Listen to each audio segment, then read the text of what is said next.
മമ്മൂക്കയുടെ കളങ്കാവൽ എന്ന super hit ചിത്രത്തിന് ശേഷം ജിതിൻ കെ ജോസ് സംവിധാനം ചെയ്യാൻ പോകുന്ന ചിത്രമാണ് മായൻ. ജയസൂര്യയെ നായകനാക്കി ഒരുക്കുന്ന ചിത്രത്തിന്റെ ഭാഗത്തു നിന്ന് വന്നിരിക്കുന്ന ഒരു അപ്ഡേറ്റ് എന്നാൽ ചിത്രത്തിന്റെ ഫസ്റ്റ് ഷെഡ്യൂൾ റഷ്യയിൽ ആരംഭിച്ചിരിക്കുന്നു എന്നതാണ്. കറുത്തച്ചനൂട്ടാണ് ചിത്രത്തിന്റെ പ്രമേയം എന്നാണ് അറിയുവാൻ സാധിച്ചിട്ടുള്ളത്. കറുത്തച്ചനൂട്ടിനെ കുറിച്ച് മുൻപ് പല മലയാള ചിത്രങ്ങളിലും പരാമർശിച്ചിട്ടുണ്ടെങ്കിലും പൂർണ്ണമായും ഈ പ്രമേയത്തെ ബേസ് ചെയ്ത് വരുവാൻ പോകുന്ന ഒരു ചിത്രമായിരിക്കും ഇത്. ചിത്രത്തിന്റെ കൂടുതൽ അപ്ഡേറ്റുകൾ വരും ദിവസങ്ങളിൽ കാണാം. കറുത്തച്ഛൻ ഊട്ടുന്നവര് ഇല്ലയോ?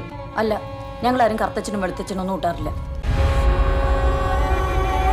സൂര്യ 49 ചിത്രത്തിന്റെ ഭാഗത്തു നിന്ന് വന്നിരിക്കുന്ന ഒരു അപ്ഡേറ്റ് എന്നാൽ ചിത്രം ആൾമോസ്റ്റ് കൺഫേം ആയിരിക്കുകയാണ്. അതെ, ചിത്രം സംവിധാനം ചെയ്യുവാൻ പോകുന്നത് വിനോദാണ്. ഈ ചിത്രത്തിന് ഒരു പ്രത്യേകതയുണ്ട്. അതെന്തെന്നാൽ തമിഴിലെ തന്നെ 3 പ്രമുഖ താരങ്ങൾ ഉപേക്ഷിച്ച ചിത്രമാണ് സൂര്യ ഇപ്പോൾ ചെയ്യുവാൻ തീരുമാനിച്ചിരിക്കുന്നത്. 2023 കമൽഹാസനെ നായകനാക്കി K233 റൈസ് ടു റൂൾ എന്ന പേരിലായിരുന്നു ഈ ചിത്രം ആദ്യം അനൗൺസ് ചെയ്തിരുന്നത്. വിക്രം എന്ന ബ്ലോക്ക് ബസ്റ്റർ ചിത്രത്തിന് ശേഷം കമൽഹാസന്റേതായ അനൗൺസ് ചെയ്തതിൽ ഹൈപ്പുള്ള ഒരു ചിത്രമായിരുന്നു ഇത്. കമൽഹാസന്റെ തന്നെ പ്രൊഡക്ഷൻസ് ആയ രാജ് കമൽ ഫിലിംസ് ഇന്റർനാഷണൽ തന്നെയായിരുന്നു ഈ ചിത്രം നിർമ്മിക്കുവാനിരുന്നത്. എന്നാൽ പിന്നീട് ചിത്രത്തിന്റെ ഭാഗത്തു നിന്നും യാതൊരു അപ്ഡേറ്റും തന്നെ വന്നിരുന്നില്ല. അതിനുശേഷം 2024 ദളപതി 16 എന്ന ചിത്രത്തിന്റെ അപ്ഡേറ്റ് വരുന്നു.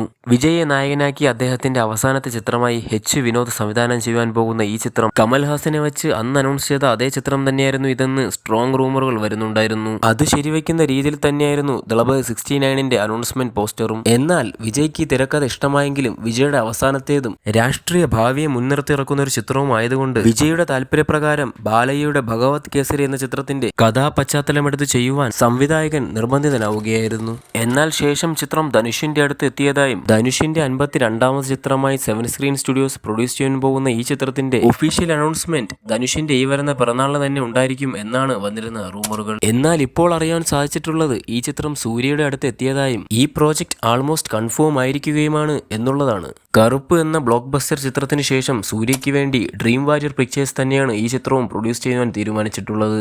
ചിത്രത്തിന്റെ ഒഫീഷ്യൽ അനൗൺസ്മെന്റ് വൈകാതെ തന്നെ വരുന്നതാണ്. 2026 ജൂൺ 26 എം പത്മകുമാറിന്റെ സംവിധാനത്തിൽ റോഷൻ മാത്യു, അതുല്യ ചന്ദ്രൻ, ബൈജു സന്തോഷ് എന്നിവരെ കേന്ദ്ര കഥാപാത്രങ്ങളാക്കി പുറത്തിറങ്ങിയ ഒരു ത്രില്ലർ ചിത്രമായിരുന്നു ഉയിർ. ചിത്രത്തിന്റെ OTT റിലീസ് ഡേറ്റ് ഇപ്പോൾ പ്രഖ്യാപിച്ചിരിക്കുകയാണ്. ഈ വരുന്ന ഓഗസ്റ്റ് 4 ചിത്രം ജിയോ ഹോട്ട്സ്റ്റാർ എന്ന പ്ലാറ്റ്ഫോമിലൂടെയാണ് OTT റിലീസിനെത്തുന്നത്. തിയേറ്ററുകളിൽ പരാജയമായിരുന്ന ചിത്രം OTT റിലീസിന് ശേഷം പ്രേക്ഷക ശ്രദ്ധ പിടിച്ചുപറ്റുമോ ഇല്ലയോ എന്ന് കണ്ടുതന്നെ അറിയണം.